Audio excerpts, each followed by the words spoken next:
जय माँ वैभव लक्ष्मी। भक्तों, वैसे तो भगवती के अनेक रूप पुराणों में वर्णित हैं।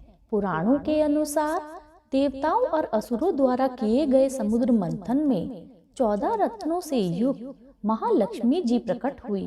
शास्त्रों में कहा गया है कि लक्ष्मी सुयोग्य व्यक्ति के पास ही रह सकती हैं। इसलिए सृष्टि में ब्रह्मा, विष्णु और शिव को सुयोग्य स्वीकार करते हुए सृष्टि के संरक्षक भगवान विष्णु को लक्ष्मी जी प्रदान की गई। लक्ष्मी जी के अनेक नाम एवं स्वरूप हैं, जिसमें से विशेष हैं श्री धन लक्ष्मी, श्री गज लक्ष्मी, श्री ऐश्वर्य लक्ष्मी, श्री आदि लक्ष्मी, श्री विद्या लक्ष्मी, श्री धान्य लक्ष्मी, श्री विजया लक्ष्मी, श्री संतान लक्ष्मी। कहा जाता है व्रती मनुष्य को दुख और दरिद्रता दूर करने के लिए इन 8 स्वरूपों का ध्यान करते रहना चाहिए। भगवती लक्ष्मी का पूजन सभी देवी देवताओं ने किया है। भक्तों, क्या आप जानते हैं कि द्वापर में युधिष्ठिर ने अपने खोए हुए राज्य को पुनः प्राप्त करने के लिए लक्ष्मी जी का यही व्रत किया था। आइए आज हम सब मिलकर उस कथा का श्रवण करते हैं। जय माँ वैभव लक्ष्मी। एक बड़ा नगर था। नगर में लाखों लोग रहते थे।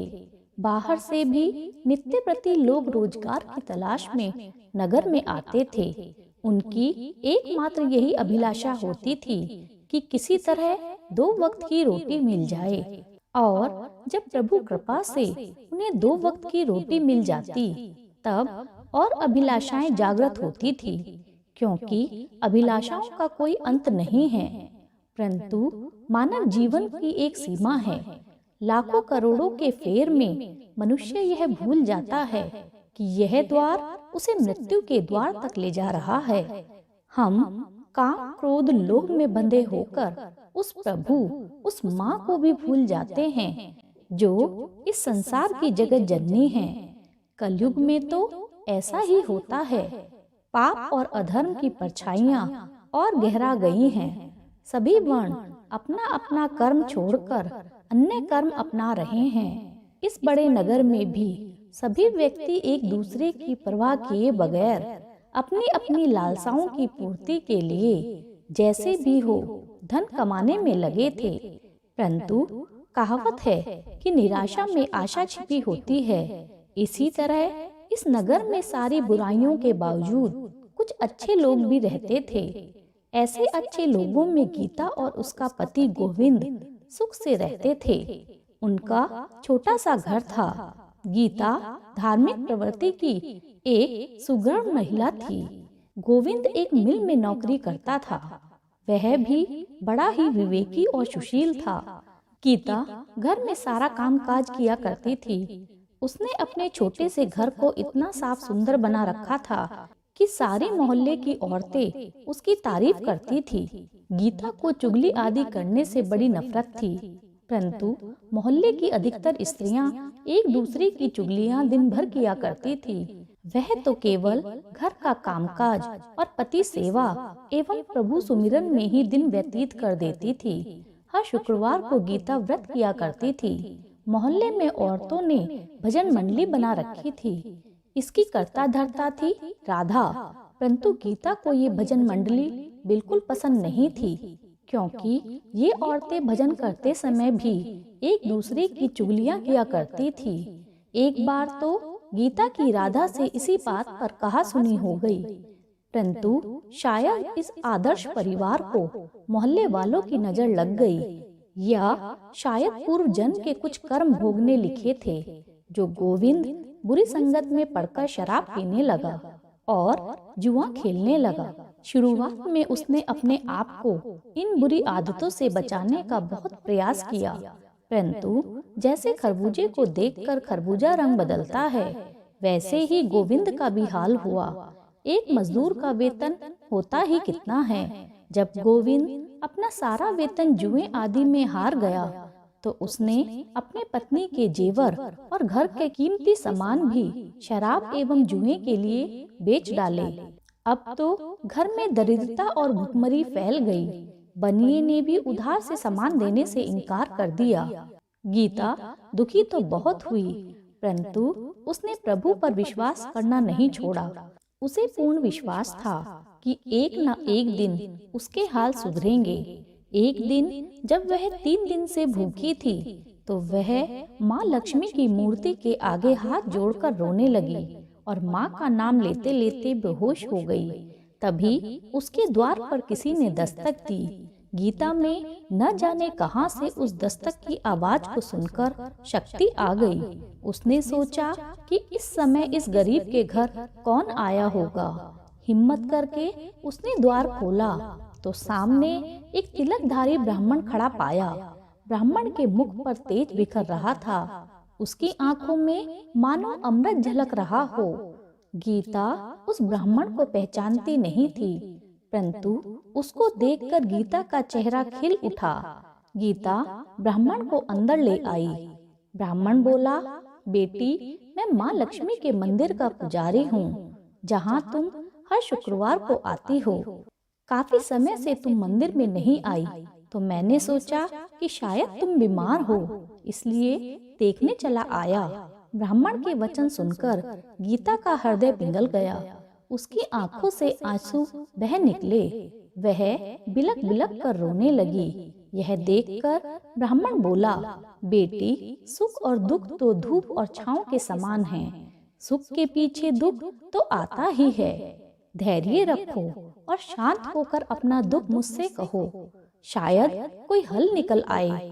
गीता ने कहा, आप धन्य हैं महाराज, माँ लक्ष्मी के पुजारी होने के कारण आप धन्य हैं। तब गीता ने अपने पति की बुरी आदतों के बारे में महाराज को बताया। सब बातें सुनकर ब्राह्मण बोले, देखो बेटी, हर इंसान को अपने कर्मों के अनुसार फल भोगने पड़ते हैं, इसलिए तू चिंता ना कर, तेरे सुख के दिन अवश्य लौटेंगे। तू तो माँ लक्ष्मी की भक्त है। वे अपने भक्तों पर हमेशा ममता रखती हैं तथा उनके दुखों का नाश करती हैं। तू धैर्य रखकर अपने मन को शुद्ध तथा आत्मा को पवित्र कर। माँ वैभव लक्ष्मी का व्रत कर। इस व्रत को करने से तेरे सभी मनोरथ सिद्ध होंगे, तेरे सभी संकट दूर होंगे। गीता ने कहा, हे महाराज, मैं माँ लक्ष्मी की पूजा तो बचपन से कर रही हूँ, परंतु व्रत की विधि मुझे नहीं पता। ब्राह्मण बोले, हे पुत्री, माँ लक्ष्मी का व्रत बहुत ही आसान है। इसे वैभव लक्ष्मी व्रत कहा जाता है। जो मानव इस व्रत को सच्चे मन से करता है, उसकी सभी मनोकामनाएं पूर्ण हो जाती हैं। उसे समस्त सुख एवं यश प्राप्त होता है। इस व्रत को विधि पूर्वक करने पर ही इसका फल प्राप्त होता है। विधि रहित व्रत फलदायक नहीं होता। हे पुत्री, कई पाखंडी कहते हैं कि सोने के गहने की हल्दी और कुमकुम से पूजा करो, बस हो गया व्रत, परंतु ऐसा नहीं है। कोई भी व्रत जब तक विधि पूर्वक नहीं किया जाता, उसका फल नहीं मिलता। वैसे घर में यदि सोने के गहने हों, तो उसकी शास्त्रीय विधि से पूजा उपासना करनी चाहिए। माँ लक्ष्मी का व्रत शुक्रवार को किया जाता है। प्रातःकाल जल्दी उठकर स्नान करें। हर समय मुंह से जय माँ लक्ष्मी का उच्चारण करते रहें। व्रत आरंभ करते समय यह भी संकल्प लें कि मैं इस व्रत को 7, 11, 21, 31, 51 अथवा 101 शुक्रवार तक करूंगी। प्रारंभ में थोड़ी अवधि का ही संकल्प लें। यदि इस अवधि में मनोकामना पूर्ण ना हो, तो व्रतों की संख्या बढ़ा देनी चाहिए। किसी की चुगली ना करें। सायंकाल पूर्व दिशा में मुंह करके आसन पर बैठें और माँ लक्ष्मी की मूर्ति या चित्र किसी ऊंचे स्थान पर रखकर उसके सामने चावलों की एक छोटी सी ढेरी लगाएं। एक खुली प्लेट में सोने अथवा चांदी के जेवर रखें। चांदी के जेवर नहीं हो तो रुपए रखें। चावल की ढेरी पर एक मिट्टी का अथवा चांदी या तांबे का कलश रखकर कलश पर इस प्लेट को रख दें तथा उसके पास ही अष्ट धातु पर अंकित श्री यंत्र को स्थापित करें। यदि अष्ट धातु का श्री यंत्र ना हो तो कागज पर मुद्रित श्री यंत्र को भी रख सकते हैं, क्योंकि वैसे तो माँ लक्ष्मी के अनेक रूप हैं, परंतु इन सब की नींव श्री यंत्र है। अतः वैभव लक्ष्मी जी का पूजन करते वक्त सर्वप्रथम श्री यंत्र और लक्ष्मी जी के विविध रूपों का सच्चे मन से दर्शन करें। यंत्र तथा कलश की स्थापना के पश्चात जल, रोली, चंदन, चावल, फूलों से यंत्र, कलश और सोने चांदी का पूजन करना चाहिए। अगरबत्ती जलाकर धूप देनी चाहिए और श्री यंत्र के पास ही दीपक जलाए रखना चाहिए। इसके पश्चात लक्ष्मी सतवन का पाठ करना चाहिए। बताशे अथवा शक्कर तथा 5 प्रकार के फलों से भोग लगाना चाहिए। आटे को घी में भूनकर तथा उसमें चीनी मिलाकर तैयार की गई पंजरी का भोग लगाना चाहिए। पूजन करते समय तथा अंत में माँ लक्ष्मी की इस प्रकार से अर्चना करनी चाहिए। हे माँ वैभव लक्ष्मी, तुम्हारे अनेक रूप हैं। आप ही सारे विश्व में सुख प्रदान करने वाले हैं। आप ही विष्णु प्रिया हैं। जहाँ आपका वास होता है वहाँ पर कभी भी दुख नहीं आता। मैं आपका यथाशक्ति भक्ति भाव से पूजन कर रही हूँ। अब आप कृपा करके मेरी सभी मनोकामनाओं को पूर्ण करें। मैं आपकी शरण में आई हूँ। मुझ दीन पर दया करें। जय माँ वैभव लक्ष्मी। अंत में दीपक द्वारा लक्ष्मी जी की आरती करनी चाहिए। इसके पश्चात घी, आटे और चीनी को भूनकर बनाया गया प्रसाद, जिसमें केले कटे हुए हों, माँ लक्ष्मी की आरती के पश्चात प्रसाद के रूप में लोगों में बांटें। सूर्य अस्त होने के पश्चात माँ की उपासना करके प्रसाद वितरण के पश्चात आप स्वयं भी प्रसाद व भोजन ग्रहण करें। तत्पश्चात माँ के आगे रखे हुए गहने व रुपयों को तिजोरी में रखें। कलश के पानी को तुलसा जी में सला दें व चावल के दानों को पक्षियों को डालें। व्रत रखने वाले भक्त जन को जरूरी है कि वह व्रत कथा का पाठ करे व लोगों को भी कथा सुनाएं। इस प्रकार विधि पूर्वक व्रत करने वाले व्रत का फल अवश्य प्राप्त करते हैं। माँ लक्ष्मी उस मनुष्य का कल्याण अवश्य करती है। वह मानव सभी कष्टों से दूर होकर धन एवं संतान लाभ इत्यादि को प्राप्त करता है। स्त्री को सुहाग, कुंवारी लड़की को मनभावन वर मिलता है। जब व्रत संपूर्ण हो जाए अर्थात आखिरी व्रत वाले दिन शुक्रवार व्रत का शास्त्रीय विधि द्वारा उद्यापन करना चाहिए। आखिरी व्रत के दिन खीर या नैवेद्य बनाएं। पूजन विधि हर शुक्रवार की ही तरह करें। पूजन विधि के पश्चात श्रीफल को फोड़ें और कम से कम 7 कुंवारी कन्याओं को कुमकुम का टीका लगाकर उन्हें भोजन आदि कराएं। फिर उन्हें श्री वैभव लक्ष्मी माँ व्रत की कथा की पुस्तक उपहार में दें। लक्ष्मी जी की प्रतिमा एवं श्री यंत्र के आगे हाथ जोड़कर प्रणाम करें और तरह तरह से स्तुति करते हुए कहें, हे माँ लक्ष्मी, आप अपनी कृपा से संतानहीन को संतान, धनहीन को धन एवं भाग्य जिससे विमुख हो गया हो उसे भाग्य विधाता बना देती हो। आपकी ही कृपा से मैंने आपका ये व्रत पूर्ण किया है। अतः हे माँ, मेरी सभी चिंताओं को दूर करो, मेरी सभी मनोकामनाओं को पूर्ण करें। इस तरह माँ लक्ष्मी के विविध रूपों की स्तुति करें। ब्राह्मण बोले, बस बेटी, यही हर प्राणी का कल्याण का मार्ग है।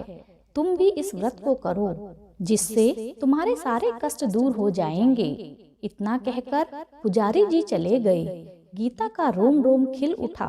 उसने भी पुजारी जी के कहे अनुसार 21 शुक्रवार का व्रत करने का दृढ़ संकल्प किया।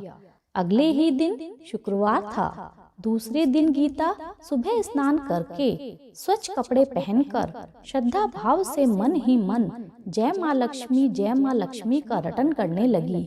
साथ ही उसने माँ का व्रत रखा। सारे दिन किसी की चुगली नहीं की। शाम हुई तो हाथ पैर मुंह धोकर गीता पूर्व दिशा में मुंह कर कर बैठ गई। इस पूरे समय में गीता के पास रुपये पैसे तो न थे, बस उसके गले में स्त्री के सुहाग का प्रतीक मंगलसूत्र ही था, जिसमें सोने का एक टुकड़ा था। गीता ने वह ही अपने गले से उतार कर धोकर प्लेट में रख लिया। सामने चौकी पर रुमाल रखकर मुट्ठी भर चावल का ढेर रखा। उसके ऊपर वह प्लेट रख दी। फिर ब्राह्मण के कहे अनुसार हाथ जोड़कर लक्ष्मी सतवन का पाठ किया। वह दीप धूप प्रज्वलित किए। घर में थोड़ी सी शक्कर थी, वह प्रसाद के रूप में रखकर वैभव लक्ष्मी माँ का पूजन किया। पूजन के उपरांत पति के चरण छूकर उसे प्रसाद खिलाया तो उसके पति ने उसे प्यार से गले लगा लिया और बोला, गीता, तुम तो आज सचमुच देवी लग रही हो। मैं ही पापियों की संगत में पड़कर पापी हो गया था, परंतु आज मेरी आंखें खुल गई हैं। मुझे आज अपनी भूल का एहसास हो रहा है।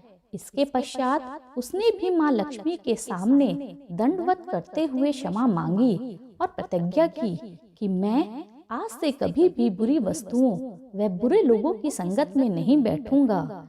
गीता बोली, मेरे स्वामी, माँ लक्ष्मी की कृपा से आप सही हो गए हो। आज मैं कितनी प्रसन्न हूँ। माँ ने मेरा उजला घर फिर से बसा दिया है। इसके पश्चात गीता ने पूरी श्रद्धा भक्ति से माँ लक्ष्मी के 21 शुक्रवार का व्रत किया और उद्यापन कर 7 कुमारी कन्याओं को भोजन कराया और उन्हें एक एक वैभव लक्ष्मी माँ की पुस्तक कुमकुम का टीका लगाकर उपहार में दी। फिर माँ के धन लक्ष्मी स्वरूप की तस्वीर के सामने हाथ जोड़कर प्रेम भाव से प्रार्थना की, हे माँ, मैंने आपका वैभव लक्ष्मी व्रत करने की मन्नत मांगी थी, वह आज पूर्ण हुआ है। हे माँ, मेरी समस्त विपत्तियों को हरकर मेरी संपूर्ण अभिलाषाओं को पूर्ण करो, सबका कल्याण करो, सबके हृदय में धर्म की ज्योत जलाओ। हे माँ, आपकी महिमा अपरंपार है। इस प्रकार माँ के अनेक प्रकार से स्तुति करके माँ को दंडवत किया। इस प्रकार श्रद्धा पूर्वक शास्त्रीय विधि से व्रत करने से उसका पति गोविंद पूर्ण रूप से बुरी संगत से छूटकर नेक रास्ते पर चलने लगा।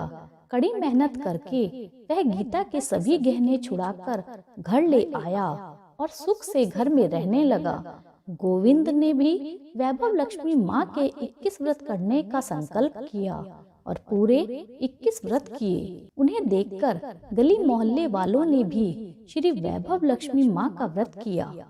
हे माँ वैभव लक्ष्मी, जैसे आप गीता पर प्रसन्न हुई हो, उसी तरह प्रत्येक श्री वैभव लक्ष्मी माँ का व्रत करने वालों पर प्रसन्न होना, सबको सुख शांति समृद्धि देना। जय माँ वैभव लक्ष्मी।